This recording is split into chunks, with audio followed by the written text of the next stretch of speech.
शेतकरी बंधूंनो, आजच्या व्हिडिओमध्ये आपण तूर पिकाचे पहिल्या 45 दिवसाचे संपूर्ण नियोजन जाणून घेणार आहोत. तूर लागवड केल्यानंतर पहिल्या 45 दिवसामध्ये आपल्याला तूर पिकामध्ये 3 महत्त्वाची कामं करून घ्यायची आहे. ही कामं आपल्याला तूर पिकामध्ये उत्पादन वाढीसाठी खूप महत्त्वाची ठरणार आहे. याच्यामध्ये पहिला मुद्दा आहे तो म्हणजे तूर पिकातील तण नियंत्रण आणि खत व्यवस्थापन. शेतकरी बंधूंनो, तूर पिकाला रासायनिक खताचा पहिला डोस कधी दिला गेला पाहिजे, कोणती खते त्याच्यामध्ये द्यायची आहे आणि किती प्रमाणात द्यायची आहे, हा झाला तुमचा पहिला मुद्दा. त्यानंतर दुसरा महत्वाचा मुद्दा तो म्हणजे तूर पिकाची जी काही शेंडे खुडणी आहे, तर ती शेंडे खुडणी. तूर पिकामध्ये शेंडे खुडणी ही योग्य वेळी केल्या गेली तरच त्याचा आपल्याला चांगला फायदा होईल. चुकीच्या वेळेत जर शेंडे खुडणी केली तर उत्पादनामध्ये मोठ्या प्रमाणात घट जी आहे तर ती येऊ शकते. आणि तिसरा महत्वाचा मुद्दा आहे तो म्हणजे शेतकरी बंधूंनो, तूर पिकातील मर रोगाचे नियंत्रण. ज्यावेळेस आपलं तुरीचं पीक हे कळी अवस्थेत किंवा शेंगा अवस्थेमध्ये असतं, फुल अवस्थेत असतं, त्यावेळेस शेतकऱ्यांना मेजर प्रॉब्लेम तूर पिकामध्ये जो भेडसावतो तो म्हणजे मर रोगाचा प्रॉब्लेम.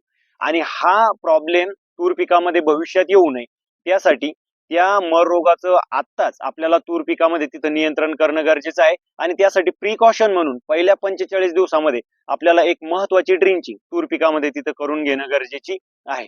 तर हे 3 मुद्दे सविस्तर स्टेप बाय स्टेप आजच्या व्हिडिओमध्ये आपण जाणून घेणार आहोत. शेतकरी बंधूंनो, तुम्ही जर तूर पिकाची लागवड केली असेल तर हा व्हिडिओ तुमच्यासाठी खूप महत्वाचा ठरणार आहे. त्यामुळे व्हिडिओला कुठेही स्किप न करता शेवटपर्यंत पहा. तुम्ही पहिल्यांदाच आपल्या चॅनलवर आला असेल आणि तूर पिकाबरोबरच इतर कोणत्याही पिकाचं तुम्हाला संपूर्ण नियोजन पाहिजे असेल तर आपल्या चॅनलला सर्वप्रथम सबस्क्राईब करून नोटिफिकेशन बेल ऑन करा, म्हणजे येणाऱ्या नवीन व्हिडिओचं नोटिफिकेशन सर्वात अगोदर तुम्हाला मिळेल. नमस्कार शेतकरी बंधूंनो, मी ज्ञानेश्वर बाकाल. आपल्या बाकाल ॲग्रो पॅटर्न या शेतीविषयक युट्यूब चॅनलमध्ये तुम्हा सर्व शेतकरी बांधवांचं पुन्हा एकदा मनापासून स्वागत करतो. शेतकरी बंधूंनो, तूर पिकामध्ये पहिल्या 45 दिवसामध्ये जी महत्वाची 3 कामं आपल्याला करायची आहे त्यातला पहिला मुद्दा आहे तो म्हणजे तूर पिकातील तण नियंत्रण आणि खत व्यवस्थापन. जवळपास शेतकऱ्यांचं जे तण नियंत्रण आहे तर ते करून झालेलं आहे, पण जे खत व्यवस्थापन आहे तर ते खत व्यवस्थापन बाकी आहे. आणि तूर पिकाला पहिला रासायनिक खताचा जो डोस द्यायचा आहे तर तो डोस आपल्याला कधी द्यायचा आहे, कोणती खते द्यायची आहे आणि कशा पद्धतीने द्यायची आहे. शेतकरी बंधूंनो, तूर पिकामध्ये खत व्यवस्थापन करत असताना आपल्याला एक गोष्ट महत्वाची त्या ठिकाणी लक्षात ठेवायची, ती म्हणजे तूर पिकाला खूप जास्त नत्रयुक्त खताची गरज नसते. त्यामुळे जास्त नायट्रोजन युक्त किंवा नत्रयुक्त खते तूर पिकाला द्यायची नाहीये. आणि त्यातल्या त्यात युरिया सारख्या खताचा खत व्यवस्थापनामध्ये तूर पिकाला बिलकुल वापर करायचा नाहीये. तूर पिकाला पहिला रासायनिक खताचा डोस हा आपल्याला तूर पीक साधारण 30 ते 35 दिवसाचं ज्यावेळेस होतं त्यावेळेस तिथं पहिलं खत व्यवस्थापन आपल्याला करायचं आहे. पहिल्या खत व्यवस्थापनासाठी शेतकरी बंधूंनो, तुम्ही 10-26-26 एकरी 50 किलो देऊ शकता, किंवा 10-26-26 ला पर्याय म्हणून 12-32-16 एकरी 50 किलो तुम्ही देऊ शकता. ही दोन्ही खते तुम्हाला मिळाली नाही, म्हणजे 10-26-26 किंवा 12-32-16 तुम्हाला उपलब्ध होत नसेल तर 9-24-24 हा तिसरा पर्याय आहे खत व्यवस्थापनाचा. त्याच्यामध्ये हे खत सुद्धा तुम्ही तूर पिकाला तिथं देऊ शकता. 50 किलो तुम्हाला एकरी खत जे आहे तर ते तूर पिकाला द्यायचं आहे. जर शेतामध्ये पाण्याचा निचरा जो आहे तर तो चांगला होत नसेल, शेतामधून जमीन जास्त पाणी धरून ठेवत असेल तर त्या परिस्थितीमध्ये तुम्ही खत व्यवस्थापनामध्ये जी खतं मी तुम्हाला सांगितली त्या खतासोबत एक 8 ते 10 किलो सल्फरचा त्याच्यामध्ये वापर करू शकता. बाकी खत व्यवस्थापनामध्ये तुम्हाला खूप जास्त खते किंवा मायक्रोन्यूट्रिएंट वगैरे खत याच्यामध्ये मिक्स करून तिथं टाकायची गरज नाहीये. प्लेन 10-26-26, 12-32-16 किंवा 9-24-24 जी खतं आहे तर ती त्या ठिकाणी तुम्ही देऊ शकता. आता खत कसं द्यायचं आहे शेतकरी बंधूंनो, तूर पिकाला खत देत असताना झाडापासून किमान 5 ते 6 इंच दूर खत पडलं पाहिजे. आणि खत देत असताना खत दिल्यानंतर ते जमिनीआड जाईल अशा पद्धतीने खत द्यायचं. म्हणजे एकतर तुम्ही पेरणी करून खत देऊ शकता किंवा टोकन पद्धतीने तुम्हाला खत द्यायचं आहे. खत बिलकुल उघड्यावर पडू द्यायचं नाहीये. खत द्यायच्या वेळेस शेतामध्ये जो ओलावा आहे मातीमध्ये तर तो ओलावा तिथं असला पाहिजे. त्यानंतर आता दुसरा महत्वाचा मुद्दा येतो तो म्हणजे शेतकरी बंधूंनो, तूर पिकाची जी काही शेंडे खुडणी आहे तर ती शेंडे खुडणी. तूर पिकामध्ये शेंडे खुडणी ही योग्य वेळेसच तिथं केल्या गेली पाहिजे, तरच शेंडे खुडणीचा आपल्याला चांगला फायदा होणार आहे. चुकीच्या वेळेस जर तुम्ही शेंडे खुडणी केली शेतकरी बंधूंनो, उत्पादन वाढणार तर नाही पण उत्पादन घटणार आहे. त्यामुळे योग्य वेळी शेंडे खुडणी करणं गरजेचं आहे. पहिली शेंडे खुडणी तूर पिकामध्ये आपल्याला करायची आहे. साधारण तुरीचं पीक ज्यावेळेस आपलं 40 दिवसाच्या आसपास होतं त्यावेळेस आपल्याला तूर पिकामध्ये तिथं शेंडे खुडणी करायची आहे.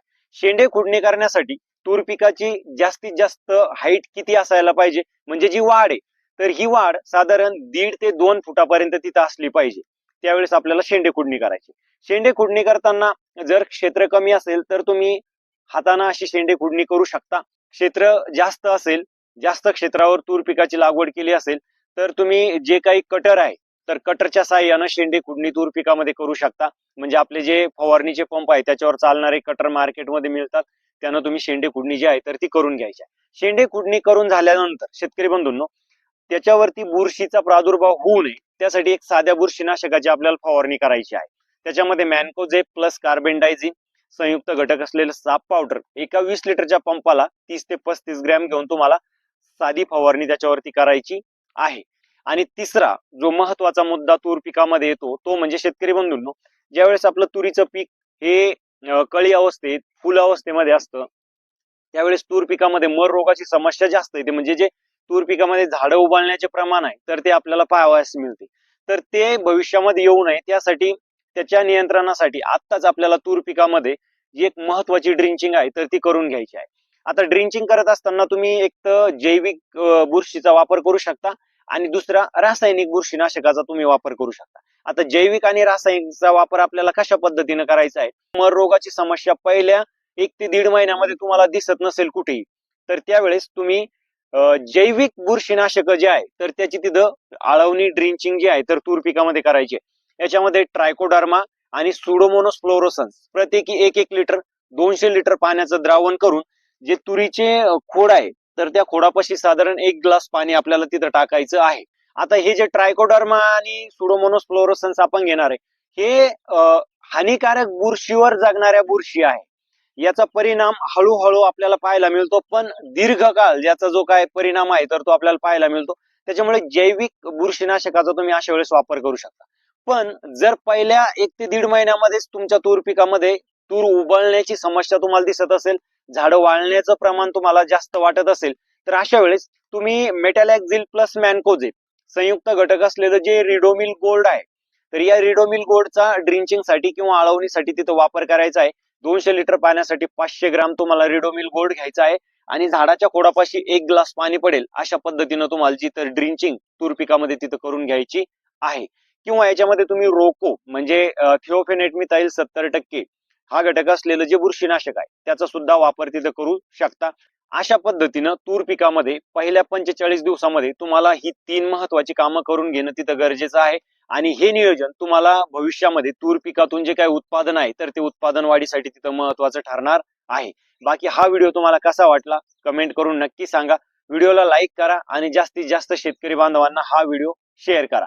नवीन माहिती घेऊन पुढच्या व्हिडिओमध्ये भेटूया. तोपर्यंत नमस्कार.